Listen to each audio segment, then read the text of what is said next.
लोग कहते हैं आते नहीं यहाँ, कोई काम नहीं किया। आप तक की बातें आती हैं? नमस्कार, इस वक्त हम मौजूद हैं अमेठी कांग्रेस के जिला अध्यक्ष प्रदीप सिंघल साहब के पास। एक कंट्रोवर्सी पैदा हुई, एक वायरल हुई सोशल मीडिया पोस्ट जिसमें लिखा गया कि जिस दिन राहुल गांधी का आगमन था उस रैली में कांग्रेस के नेता को सही जगह स्थान नहीं दिया गया।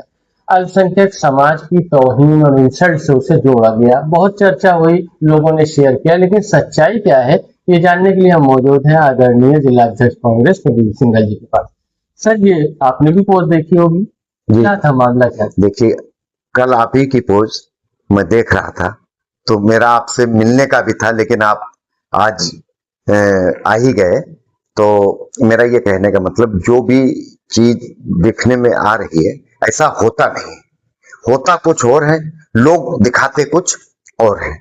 जिस तरह से आप बात कर रहे हैं अल्पसंख्यक की, तो हमारे यहाँ जो सीटें थी मंच पे, सबसे पहले रो में पहली सीट जिनकी आप बात कर रहे हैं वो उनकी लगी हुई थी। हमने आपको फोटो भी शेयर की थी कि देख आपने लीजिए। फोटो भी देखी होगी, वो शेयर की गई जिसपे आदरणीय वो, मैं कह सकता हूँ कि जो सम्मानित सदस्य थे वो मौजूद थे टोपी लगाए हुए। लेकिन फिर भी इस तरह की पोस्ट वायरल की गई, लोगों ने शेयर किया। उनकी मंशा क्या रही होगी? देखिए, कितना नुकसान हुआ इस तरह की बात? हमारा जो अमेठी क्षेत्र है वो गंगा यमुना जमनी तहजीब, यहाँ पे गुरु गोरखनाथ भी हैं जायस में, तो मलिक मोहम्मद जय जायसी भी है। और हम लोग कभी भी इस तरह का व्यवहार नहीं करते कि किसी को ये समझ में आए कि ये कास्ट या इनके विषय में ऐसा। अच्छा, वहाँ कुछ तय किया गया था क्या कि इतने लोग रहेंगे स्टेज पर या कुछ ऐसा? देखें, जब भी बड़ा वीआईपी प्रोग्राम होता है तो उसमें मंच पे कौन कौन रहेगा एक क्राइटेरिया बनाया जाता है कि इन लोगों को रहना है। जी। अगर वो उस क्राइटेरिया में आते हैं तो उनको उस स्टेज पे स्थान मिलेगा। तो इसमें उस क्राइटेरिया उसमें भी वो इस क्राइटेरिया में थे। जिस तरह उसमें क्राइटेरिया था कि पांचों जो पूर्व में विधानसभा चुनाव लड़े हैं प्रत्याशी, तो वो 5 लोग वहां पे रहेंगे और वो पांचों मौजूद थे। अगली रो में सबसे पहला स्थान माननीय हमारे गौरीगंज से विधायक जो प्रत्याशी थे फतेह बहादुर जी, पहले वो थे। दूसरा आशीष शुक्ला जी थे जो अमेठी से लड़े थे। तीसरे पे हमारे अर्जुन पासी जी थे। चौथे पे विजय पासी थे जो जगदीशपुर से लड़े थे, अर्जुन जी सलोन से लड़े थे। उसके बाद पूर्व विधायक जो हमारे यहाँ थे राधेश्याम धोबी जी थे, फिर मैं था आदरणीय, फिर हमारे सांसद पीएल शर्मा जी थे, राहुल जी थे, फिर हमारे प्रभारी थे, फिर जिला हमारे प्रदेश के अध्यक्ष थे। अच्छा सिंगल साहब, इस बात का तो लगभग पटाक्षेप हो गया कि वो गलत थी बात, तो फोटोज मौजूद। लेकिन मैं जिन्होंने ये चीज चलाई, मैं उनको भी कहना चाहूंगा कि जरा सच्चाई पहले वो जान लिया करें और तब फिर ऐसे भ्रम की स्थिति, क्योंकि इससे भ्रम पैदा होता है, लोगों में अलग अलग से धारणा होती। अगर वो सही है तो आप चलाओ, लेकिन अगर सही होते तो क्या है, वो अपने क्षेत्र के ही को गलत दिखाने की कोशिश करते हैं। तो मैं ऐसे लोगों से यही कहना चाहूंगा, ऐसे हमारे कार्यकर्ता हो भाई, चलाया तो किसी ने अपने में ही से ना, अब वो किस भावना से चलाया, तो ये चीजें अच्छी नहीं है। अगर सही हो तो आप करिए, अगर सही नहीं है, क्योंकि अगर जिसने चलाया वो वहां पे मौजूद था, हमें मालूम है किसने चलाया, वो शुरू से लेकर आखिरी तक देख रहा था, तो इस तरह चला करके वो कहीं सरवाइव नहीं होंगे। बहुत अच्छी बात कही। एक बात हमारे दर्शक जानना चाहते हैं, इससे हटकर अब हम बात ले चल रहे हैं। किशोरीलाल शर्मा जी आदरणीय सांसद हैं अमेठी के, और पूरी अमेठी की जनता ने उन्हें सराखों पर बैठाया। लोग कहते हैं कि उस तरह, जैसे मैं जहां बात कर रहा हूँ जायज, लोग कहते हैं आते नहीं यहाँ, कोई काम नहीं किया। आप तक की बातें आती हैं? बिल्कुल देखते रहते हैं हम भी, अब देखते हैं तो पढ़ते हैं तो एक लगता है कि यार क्या चल रहा है। देखें, फेसबुक या व्हाट्सएप एक ऐसी चीज है, एक नशा है जी। और ऐसे जिसने जो पाया वो लिख करके पोस्ट कर दिया। अब अगर थोड़ा सा भी सोचने और समझने वाला हो तो ऐसी चीजें पोस्ट नहीं करेगा कि इसका क्या असर जाएगा। लेकिन वो ये ना कि हाथ में है। लोगों ने लापता सांसद के पोस्टर लगाए।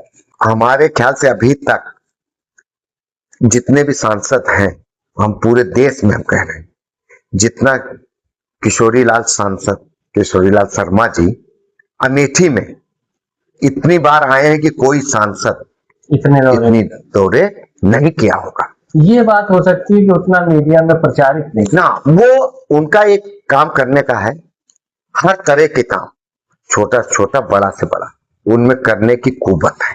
अच्छा सिंगर साहब, जायज वालों की शिकायत तो जायज है, यहाँ तो कम आते हैं। नहीं, ऐसा नहीं है कि कम आते हैं, आना जाना, किसी के पास भी कोई हुआ तो आते हैं। और अभी आप देख ही रहे थे, अभी ज्यादा दिन नहीं हुआ, अभी ईद का त्योहार था, तो ईदगाह पे कम से कम हमें लगता है कि 1.5 से 2 घंटे उन्होंने दिए, मैं भी वहां पे था। तो कैसे आप लोग कह सकते हैं कि जायज नहीं, और फिर जायज जैसी जगह को निगलेक्ट नहीं किया जा सकता। और आपका अध्यक्ष जिले का जायज से है, तो वहां पे अगर कोई भी चीज होती है तो सबसे पहले जायज का नाम आता है। ये बात ये चीज जायज में करना है। दर्शकों को बताना चाहेंगे, ये बात बहुत सुखद है कि जिला अध्यक्ष कांग्रेस अमेठी तो जायज के रहने वाले हैं, तो जायज को नजरअंदाज करना इतना आसान नहीं है। कुछ जायज के बारे में एजेंडा भी है, कुछ विकास के लिए, जैसे बहुत पिछड़ गया है जिले की और जगहों के मुकाबले, थोड़ा पिछड़ता जा रहा है, कुछ विकास नहीं, विकास की सारी बातें चल रही है। देखिए, एक तो हम सरकार में नहीं है, अगर सरकार होती तो अब तक उसका कई रिजल्ट हम जायज में दिला चुके होते। हाथ बंधे हुए हैं, समय आने दीजिए, जायज जो चाहती है वो चीजें जायज में होंगी, और विश्वास के साथ कहता हूं, समय का इंतजार है बस। और जिस तरह से आज सरकार में नहीं है, फिर भी हमारे सांसद जितना भी उनसे हो सकता है अपनी काम करते हैं और अपनी आवाज को सांसद में भी उठाते हैं। अभी आप देखिए, कल उन्होंने एक लेटर उन्होंने आदरणीय मुख्यमंत्री जी को लिखा बिजली को लेकर के, कि अघोषित बिजली जो हो रही है ये ठीक नहीं है जनता की, क्योंकि इतनी गर्म हो रही है कि आदमी बेहाल है। छात्र अलग से पढ़ने के, किसान अलग परेशान है, व्यापारी अलग परेशान है, नौजवान अलग परेशान है। तो जिस तरह से हमारे मुखिया आदरणीय राहुल गांधी जी इस नफरत के दौर में मोहब्बत से बात करते हैं, उसी तरह जितना भी कांग्रेस का लोग हैं, सब लोग मोहब्बत से काम कर रहे हैं। और इनकी नीतियां जो सरकार की है, जिससे आज हर जगह बेरोजगारी, महंगाई, अब उनको सत्ता में इसलिए उनको महंगाई और बेरोजगारी नहीं दिख रही। एक भी पेपर सही तरह से नहीं संचालित हो, हर एक पेपर लीक हो जाना, और नौजवानों के लिए कोई नौकरी नहीं।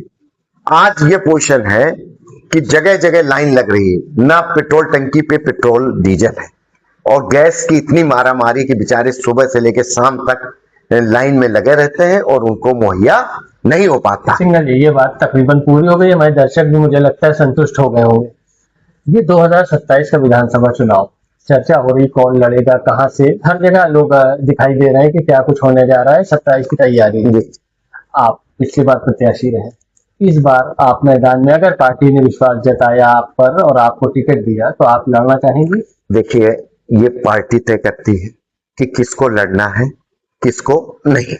अभी हमको जो उन्होंने जिम्मेदारी दे रखी है 19 के बाद एक अध्यक्ष के रूप में अमेठी के, मैं उसको अपनी जितनी भी हमारे अंदर कुवत है, जितना भी हम तन मन धन से हम उसको कर सकते हैं, पूरी ईमानदारी के साथ हमने उसको निभाया है। और संगठन पूरा हमने जगह जगह बूथ स्तर तक हमने अगर पार्टी टिकट देती है, अगर पार्टी टिकट देगी तो लड़ेंगे और जीतेंगे, क्योंकि हमारा ये दिखावा नहीं है कि हम 5 गनर लेके चले, 5 गाड़ी से चले।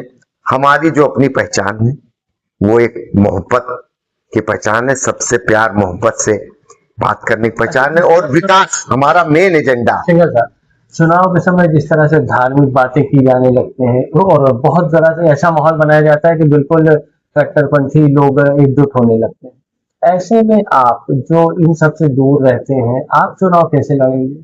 कोई बात नहीं, जिसका जो काम है वो करना। हम तो दिल में मोहब्बत जगा करके ही जीता जा सकता है। हमारे में ना हिंदू है ना मुस्लिम है, हमारे लिए सब बराबर, चाहे वो किसी का भी कोई काम हो, अगर हमारे बस में है तो हम उसका काम करेंगे। और अगर मौका मिलता है तो एक बार जनता ने अगर मौका दिया तो हम उसको दिखाएंगे भी कि कैसे तिलोई विधानसभा में काम किया जाता है, और वो चीज हम साबित करके दिखाएंगे कि विकास किस तरह से होता है। आपने सुना प्रदीप सिंघल जी कह रहे हैं कि विकास के मुद्दे पर ही मैदान में आएंगे, जनता का मूड कुछ भी हो लेकिन मुद्दा नहीं बदलने वाला, एजेंडा विकास ही रहेगा और बाकी बातों पर भी अपनी बात बेबाकी से रखी है। उम्मीद करते हैं कि आपको ये साक्षात्कार, ये बातें अच्छी लगी होंगी। हमें देखने के लिए बहुत शुक्रिया, धन्यवाद।